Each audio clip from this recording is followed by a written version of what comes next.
कारगिल युद्ध ये सिर्फ एक जंग का नाम नहीं है। ये कहानी है धोखे की, बेमिसाल बहादुरी की और नामुमकिन हालात में मिली एक ऐसी जीत की जिसने इतिहास बदल दिया। करीब 2.5 दशक पहले भारत को हिलाकर रख देने वाली इस जंग की पूरी कहानी को चलिए आज हम परत दर परत समझते हैं। कहानी शुरू होती है फरवरी 1999 से। जरा सोचिए, एक ही महीने की 2 तस्वीरें। पहली तस्वीर में भारत दोस्ती का हाथ बढ़ा रहा था। लाहौर डिक्लेरेशन साइन हो रहा था, जिसमें कश्मीर मसले को शांति से सुलझाने का वादा था। और वहीं दूसरी तस्वीर, पीठ में छुरा घोंपने की तैयारी थी। पाकिस्तान चोरी छुपे ऑपरेशन बद्र लॉन्च कर रहा था।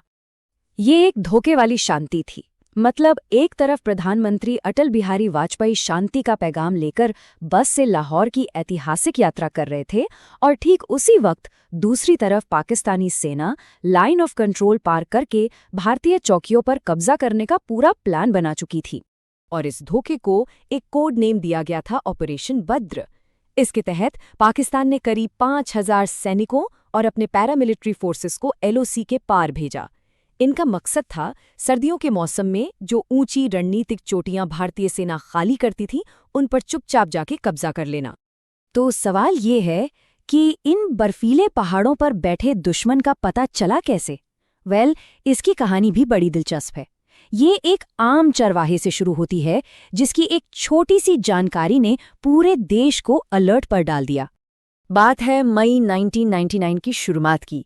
ताशी नामग्याल नाम का एक चरवाहा अपना खोया हुआ याक ढूंढ रहा था कि तभी उसे कुछ अनजान लोग दिखे।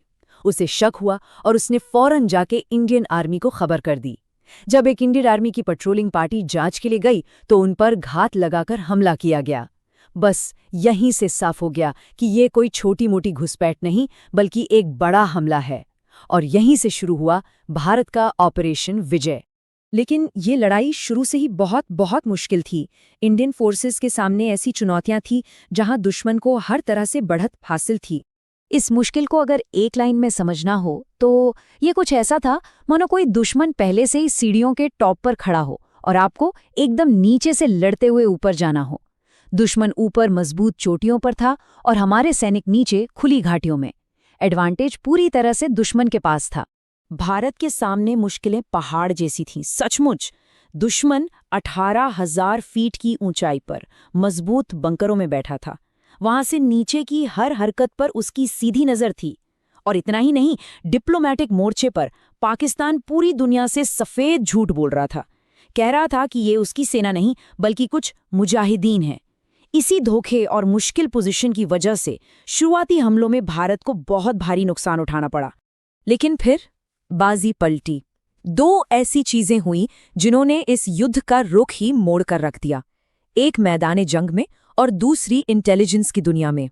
पहला गेम चेंजर कोई सैनिक नहीं था बल्कि एक हथियार था, बोफोर्स होवित्जर तोप। इन तोपों ने लिटरली युद्ध का पूरा गणित ही बदल दिया। इनकी सबसे बड़ी खासियत थी डायरेक्ट फायरिंग की क्षमता। मतलब ये कि भारतीय सेना नीचे वैली से भी 18,000 फीट ऊपर बैठे दुश्मन के बंकरों पर सीधा और सटीक निशाना लगा सकती थी। अब दुश्मन अपने बंकरों में भी सेफ नहीं था।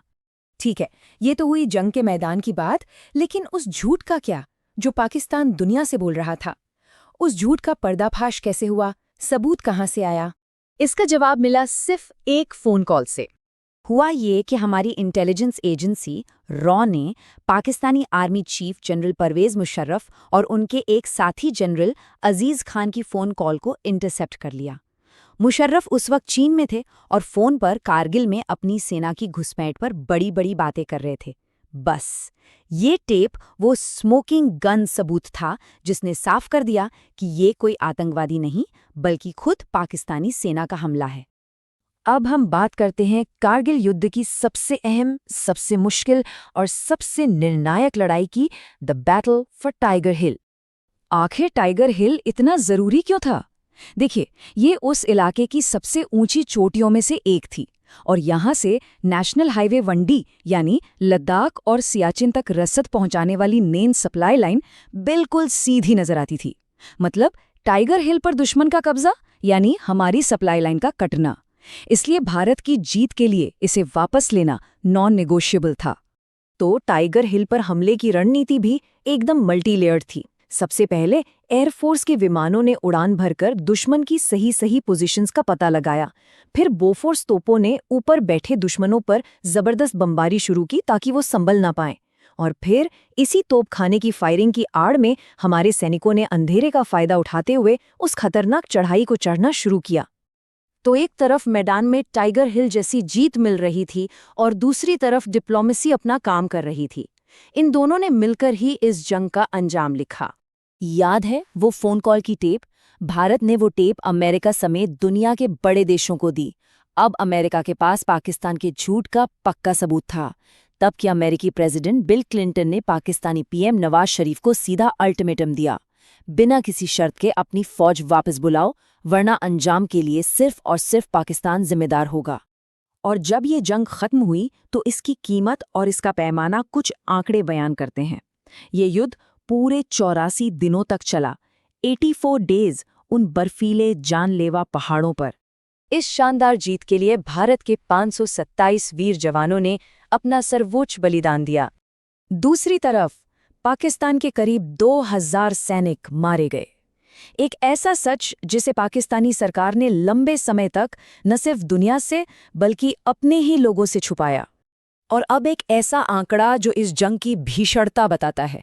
भारतीय सेना ने 2.5 लाख से भी ज्यादा तोप के गोले दागे।